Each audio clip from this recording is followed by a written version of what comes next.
aujourd'hui, lundi 7 avril, c'est la journée de l'égalité salariale nationale en France. Les femmes ont gagné 28% de moins que les hommes, à poste égal et compétences égales. BPW Paris et le groupe Galeries Lafayette et les Galeries Lafayette Haussmann sont très heureux d'avoir organisé ensemble cette distribution de sacs rouges, symbole de la journée de l'égalité salariale, aux clients des Galeries Lafayette du magasin Haussmann, afin de sensibiliser les femmes et les hommes à cette situation qui perdure encore en France, puisque nous devons travailler 77 jours de plus que les hommes pour avoir les mêmes revenus qu'eux à la fin de l'année précédente. Donc aujourd'hui, journée de l'égalité salariale. En tant que présidente de BPW Paris, je tiens à remercier les Galeries Lafayette et le groupe Galeries Lafayette qui nous ont aidés et soutenus à faire la promotion de notre événement au niveau national et parisien. Merci. C'était très important pour nous de s'associer à cette démarche pédagogique. Nous sommes une société essentiellement féminine puisque plus de 60% de nos salariés sont des femmes. C'est une préoccupation majeure au sein de l'entreprise et c'était pour nous important de participer à cette action pédagogique auprès de nos clientes qui viennent, vous pouvez vous en rendre compte, de tous les continents et qui du coup sont assez intéressés par la démarche et posent énormément de questions à toutes les personnes impliquées dans la distribution de ce sac avec une remise symbolique et expliquant l'ensemble de la démarche.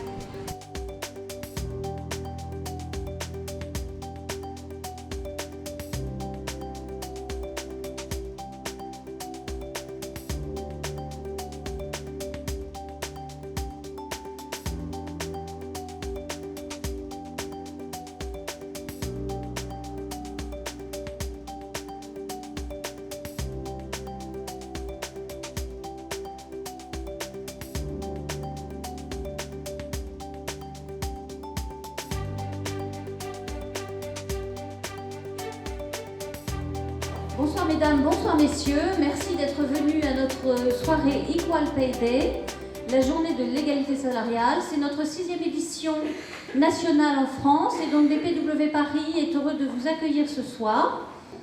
Et je remercie tout particulièrement le groupe Galeries Lafayette, les Galeries Lafayette Haussmann, en la personne de Madame Agnès Vigneron. Pour votre information, depuis à partir de 11h ce matin, aux Galeries Lafayette Haussmann, 2300 sacs rouges ont été distribués, comme celui que vous avez, avec une plaquette que nous avons coproduite avec les équipes des Galeries Lafayette pour expliquer pourquoi ce partenariat et pourquoi cet Equal Pay Day. Voilà.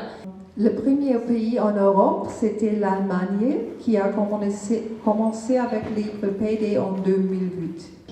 Pourquoi le sac rouge? D'abord parce que les couleurs symbolisent les comptes dans le rouge. Et pour cela, vous avez reçu des sacs rouges aujourd'hui. Et pour cela, nos clubs et fédérations BPV distribuent des sacs rouges ou portent des sacs rouges pendant l'Equal Pay Day. Et ensuite, c'est Madame Muriel Ross qui sera notre modératrice de cette table ronde, qui est en bout de table. Madame Muriel Ross a fondé il y a 3 ans un magazine extrêmement intéressant qui s'appelle Femmes majuscules, qui s'intéresse particulièrement aux femmes de 45 ans et plus, ce qui n'est pas anodin sur le marché du travail en France depuis quelques années. Bon, écoutez, bonsoir, je suis ravie d'être là ce soir pour animer cette table ronde. Alors, je vous en rappelle rapidement le thème. Les femmes dans les métiers du commerce et leur place dans les conseils d'administration du secteur.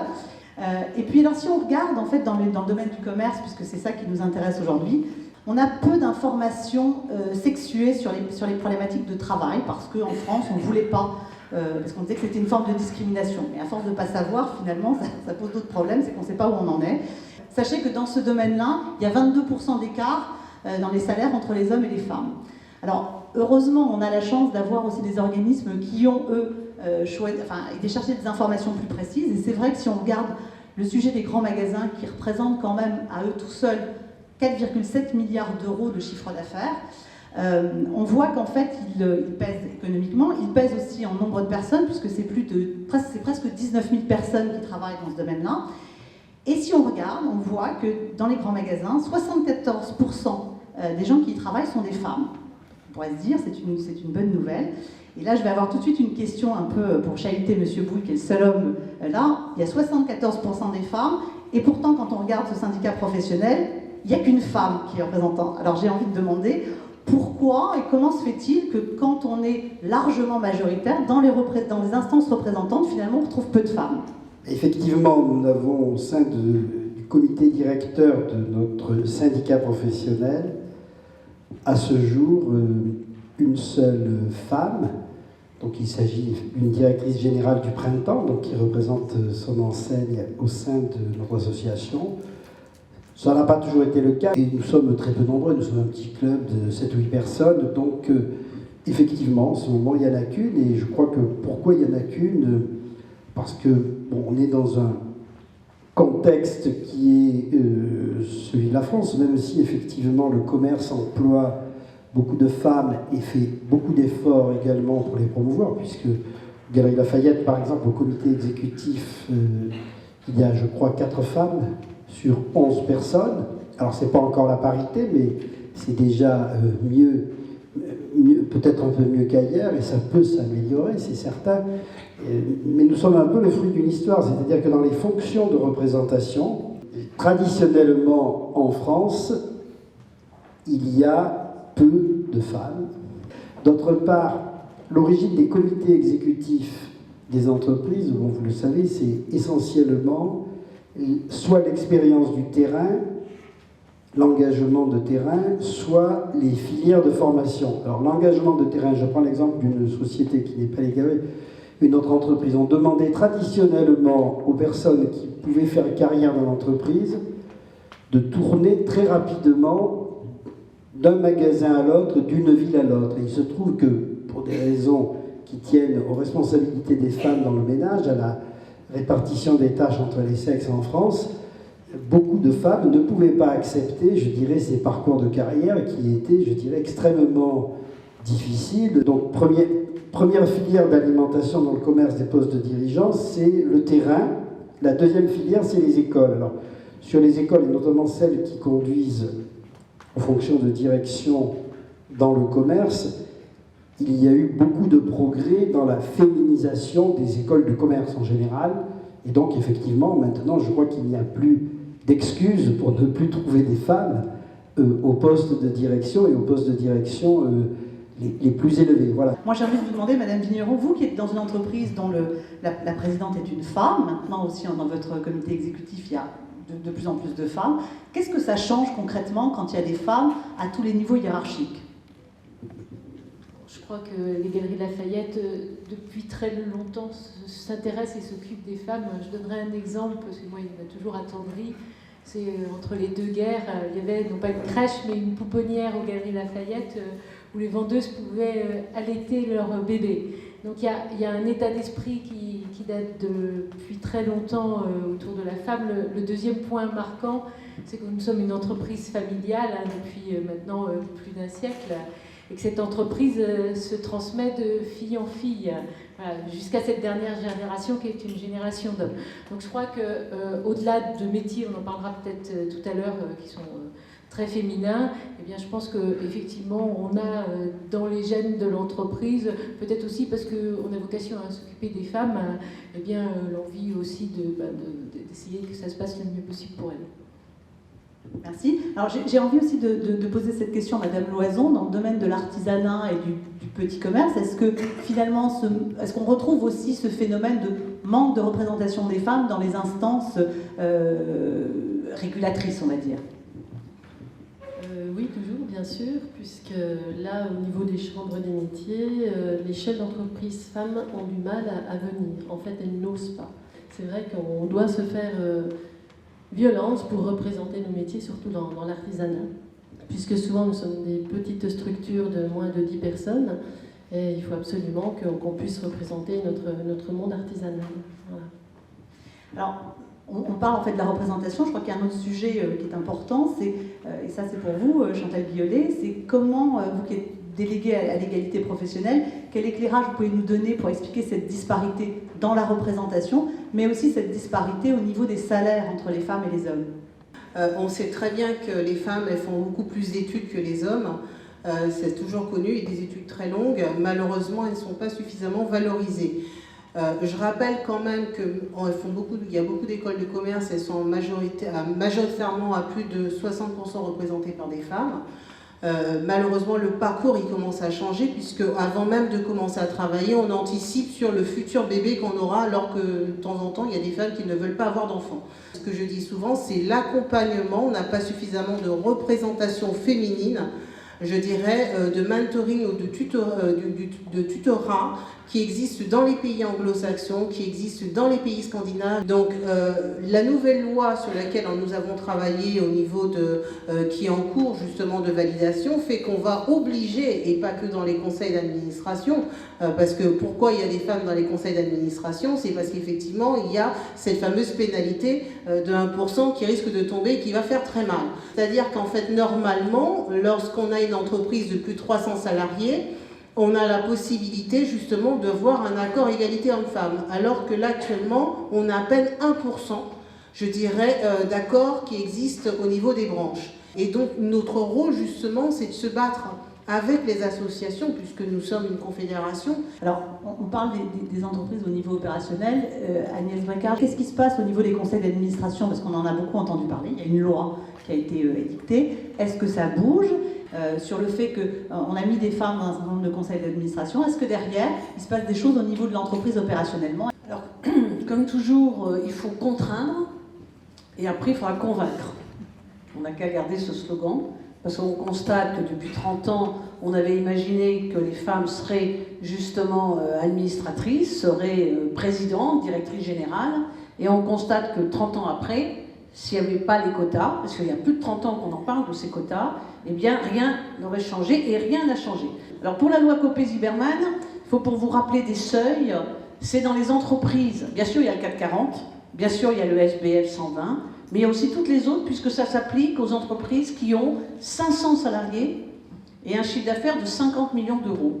Et pour vous souvenir des chiffres, il faut que vous vous rappeliez que le rapport sociétal environnemental est obligatoire justement dans ces entreprises où il y a 500 salariés et 50 millions d'euros. Et que s'il n'y avait pas eu la RSE, il faut savoir que la RSE a permis de faire sortir la diversité et la parité. Et c'est parce qu'il y a eu la RSE qu'on a eu la loi sur les quotas. Donc contraindre, oui, convaincre, ça va de soi, mais on va en parler. Alors comment convaincre? On s'aperçoit que dans les conseils d'administration, déjà, chaque fois qu'il y a des femmes qui sont nommées, c'est pas aussi facile, comme l'a dit monsieur, de trouver ce fichier. Nous, ce qu'on a fait un certain nombre, c'est qu'on a créé la Fédération des femmes administrateurs pour justement créer les conditions d'un vivier de femmes administratrices, et bien d'aller proposer au ministre droit des femmes, d'aller mettre sur son site, comme un enjeu sociétal, la possibilité de déposer votre CV. Donc je vais vous demander, et vous êtes toutes compétentes, parce que c'est vous qui le décidez, c'est vous qui prenez en compte à un moment votre avantage concurrentiel, eh bien il y a un modèle de CV, vous le remplissez, vous le mettez sur le site, il est tout simple, et vous faites en sorte justement d'apparaître dans cette visibilité.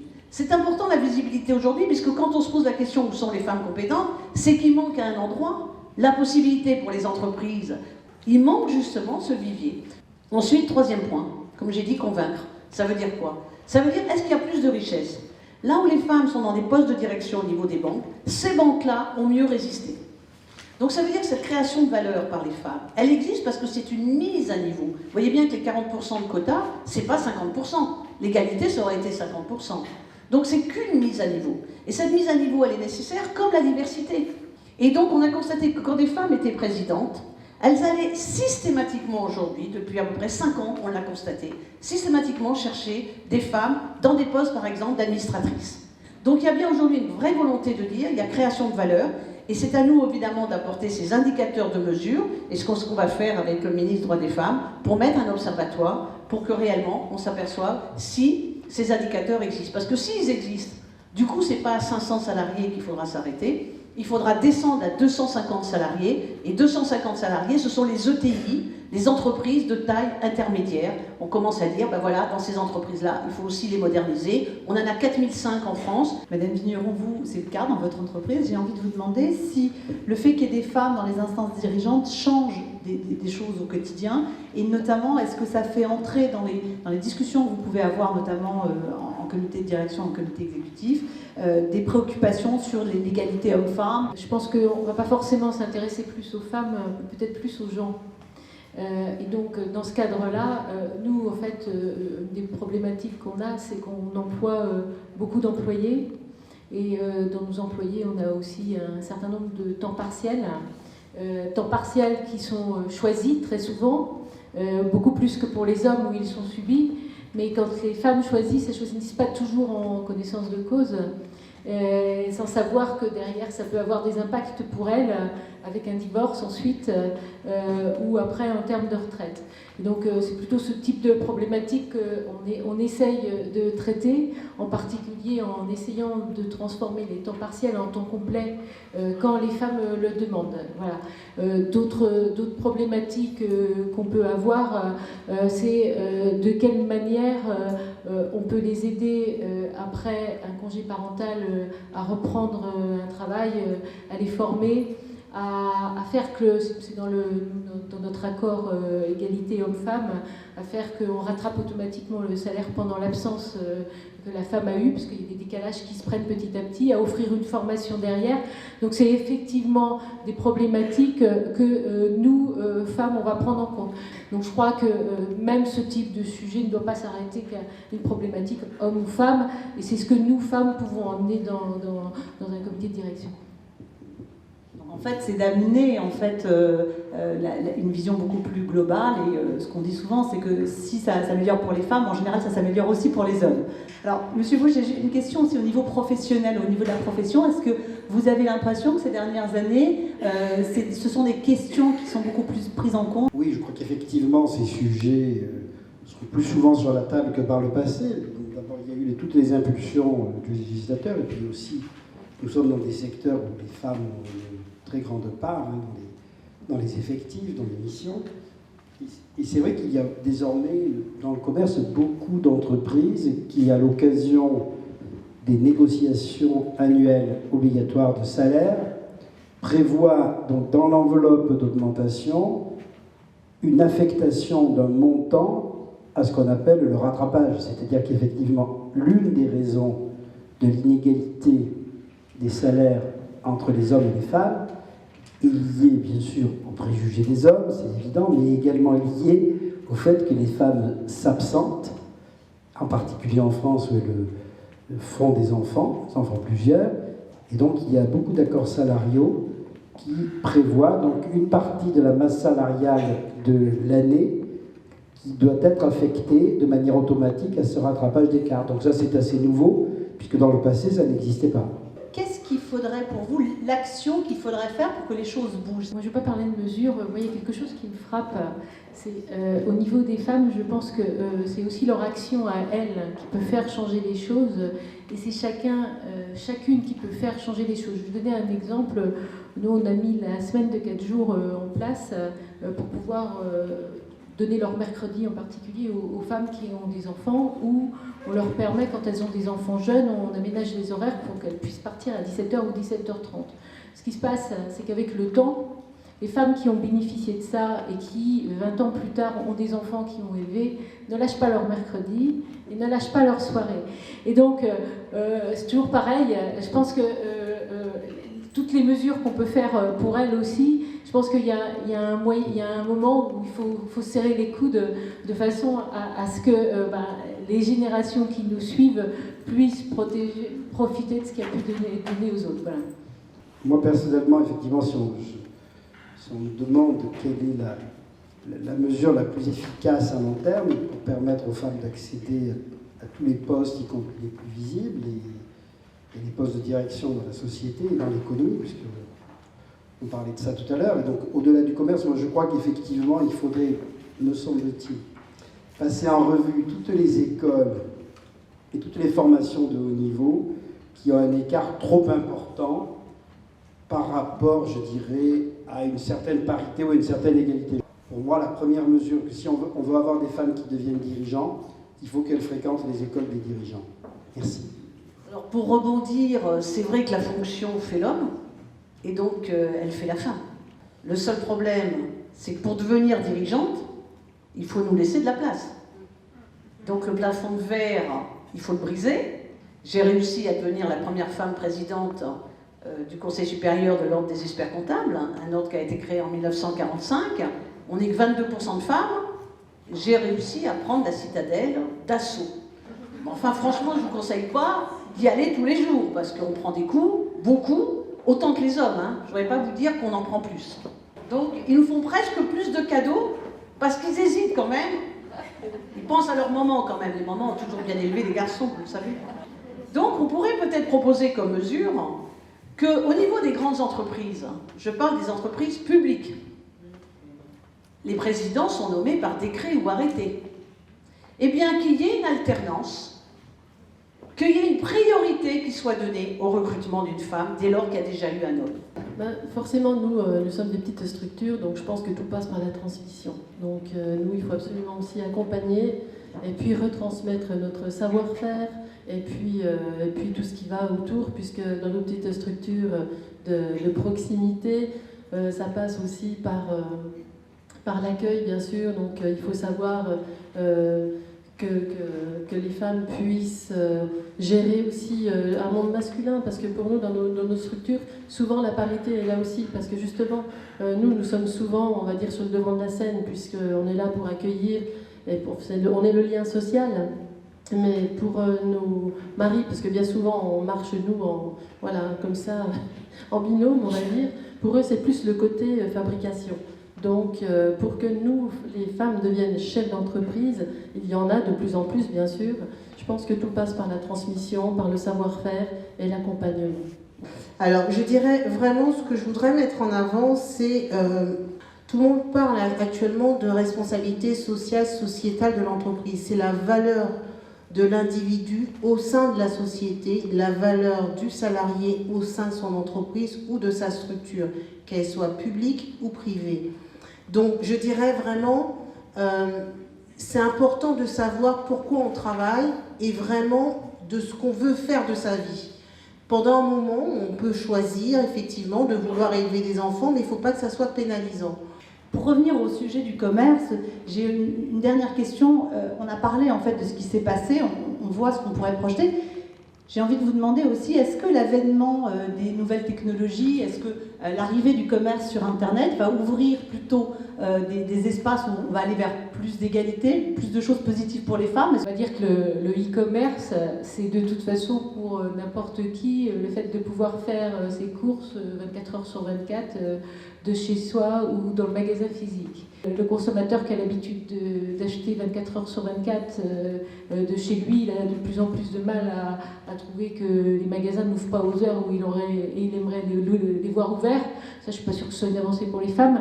Bon, nous, ça change nos métiers dans la mesure où, à partir du moment où un client se déplace en magasin, il cherche dans le magasin autre chose simplement que le produit qu'il pourrait trouver de chez lui.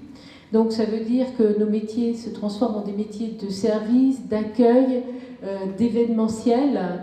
Alors après, la femme dans tout ça, je veux dire que ça rend le métier plus intéressant. Comme on a 70% de femmes qui travaillent chez nous, ça rend le métier des femmes plus intéressant. Moi, je voulais juste dire que ça suscitait pas mal de vocations, parce que justement, il y a beaucoup de femmes qui restent chez elles pour élever leurs enfants, et qui, d'un seul coup, trouvent qu'elles peuvent faire des tas de petites choses.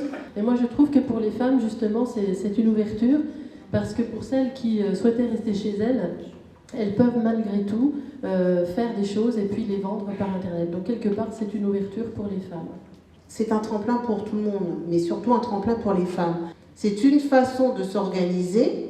On travaille comme on a envie, on a des tâches, mais je rappelle que le télétravail n'est pas accessible à tout le monde. Donc ça doit être un télétravail encadré. Et ça peut être un tremplin pendant une période de la vie, comme effectivement le e-commerce est un tremplin, mais à condition qu'il soit valorisé. Merci. Alors, je vais conclure.